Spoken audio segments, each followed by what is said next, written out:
Assalamualaikum warahmatullahi wabarakatuh. Perkenalkan, saya Tias Dalu Amelia dengan NIM 112110001. Di sini saya akan mempresentasikan jurnal yang berjudul Hydrothermal Conversion of Calcite Crystals to Hydroactive Oxide yang disusun oleh Masahiro Yoshimura pada tahun 2004. Dalam rangka memenuhi tugas dari mata kuliah metodologi penelitian. Baiklah, pertama adalah pendahuluan. Latar belakang dari penelitian ini adalah hidroksiapatit adalah salah satu biomaterial yang paling banyak digunakan. Contohnya adalah sebagai implan gigi, implan tulang, adsorben, dan sebagainya. Berbagai metode telah dikembangkan untuk mensintesis hidroksiapatit. Terdapat 3 metode utama dalam proses sintesis hidroksiapatit, yaitu metode kering, metode basah, dan metode bersuhu tinggi. Metode basah sendiri terbagi lagi menjadi 3 metode, yaitu metode presipitasasi kimia, metode hidrotermal, dan metode hidrolisis. Di antara metode-metode tersebut, metode hidrotermal adalah metode yang dapat menghasilkan hidroksiapatit yang terkristalisasi dengan baik, berukuran seragam, dengan bentuk dan morfologi yang terkontrol. Metode hidrotermal sendiri pertama kali digunakan oleh Delaroy pada tahun 1974 untuk mensintesis hidroksiapatit dari karang sebagai sumber kalsium karbonat dengan struktur aragonit dengan reaksi sebagai berikut.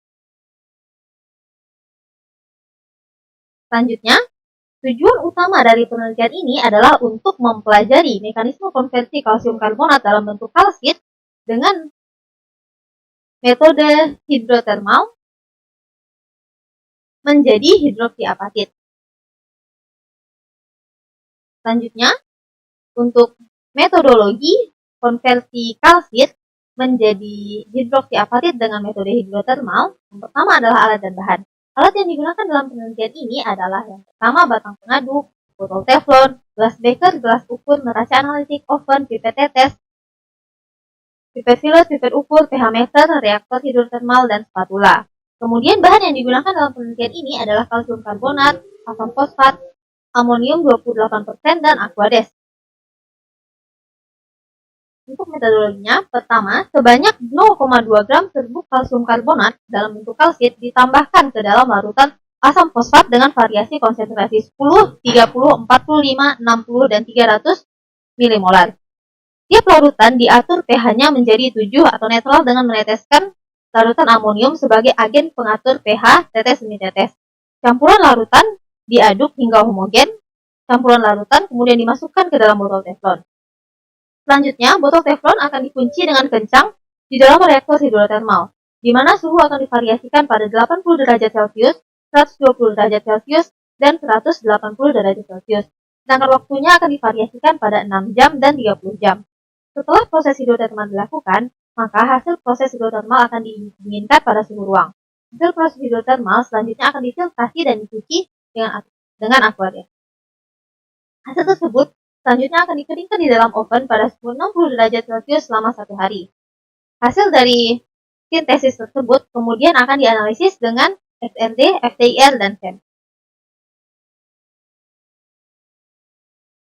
Selanjutnya, dalam penelitian ini terdapat 3 hasil yang akan dibahas. Yang pertama adalah hasil XRD, hasil FTIR, dan hasil SEM.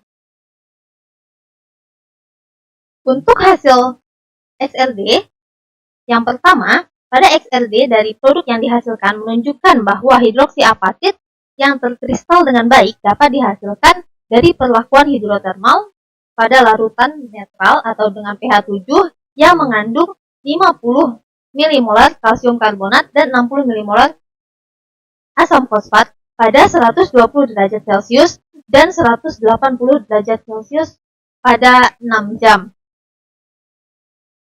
Kemudian, pada bagian A di sini terdapat puncak-puncak yang ditandai dengan titik-titik ini. Ini menandakan bahwa adanya kalsium karbonat yang tidak terkonversi secara sempurna menjadi hidroksiapatit. Hal ini menunjukkan bahwa suhu rendah atau 80 derajat Celcius tidak cukup mampu untuk mengkonversi kalsit ke hidroksiapatit. Pada hasil XLD selanjutnya, ditunjukkan pola untuk produk yang disintesis pada 180 derajat Celcius dengan konsentrasi asam fosfat yang berbeda selama 6 jam. Di mana pada bagian A dan B masih terdapat puncak-puncak dengan tanda-tanda titik ini yang menandakan adanya kalsium karbonat yang tidak terkonversi secara sempurna menjadi hidroksiapatit. Di mana laju reaksi pembentukan hidroksiapatit sangat dipengaruhi oleh konsentrasi asam fosfat. Karena konsentrasi asam fosfat yang rendah akan menghasilkan reaksi konversi yang lama atau lambat. Untuk hasil selanjutnya, kalsit dengan butir besar sulit untuk dikonversi secara sempurna pada suhu rendah, sehingga dibutuhkan durasi waktu yang panjang untuk pembentukan hidroksiapatit secara maksimal, seperti yang dapat kita lihat pada hasil XLD ini, atau di bagian D ini, di mana sintesis dilakukan dengan suhu tinggi dan durasi waktu yang lama, di mana di sini bisa kita lihat bahwa tidak lagi terdapat puncak-puncak yang ditandai dengan titik seperti ini, yang menandakan pada bagian D ini hidroksiapatit telah terkonversi secara sempurna. Sehingga dalam penelitian ini, pembentukan hidroksiapatit sangat dipengaruhi oleh pelarutan atau pengendapan di mana ion kalsium terlarut dari kristal kalsit bereaksi dengan ion fosfat dari larutan. Kemudian mengendap sebagai inti dan tumbuh menjadi kristal hidroksiapatit pada permukaan aktif pada kristal kalsit dengan reaksi sebagai berikut. Kemudian untuk hasil analisis selanjutnya adalah hasil FTIR. Spektra FTIR dari hidroksiapatit menunjukkan adanya puncak-puncak yang mengindikasikan adanya ion fosfat pada panjang gelombang 560 sampai 630 di sini dan 1030 sampai 1090 atau di sini.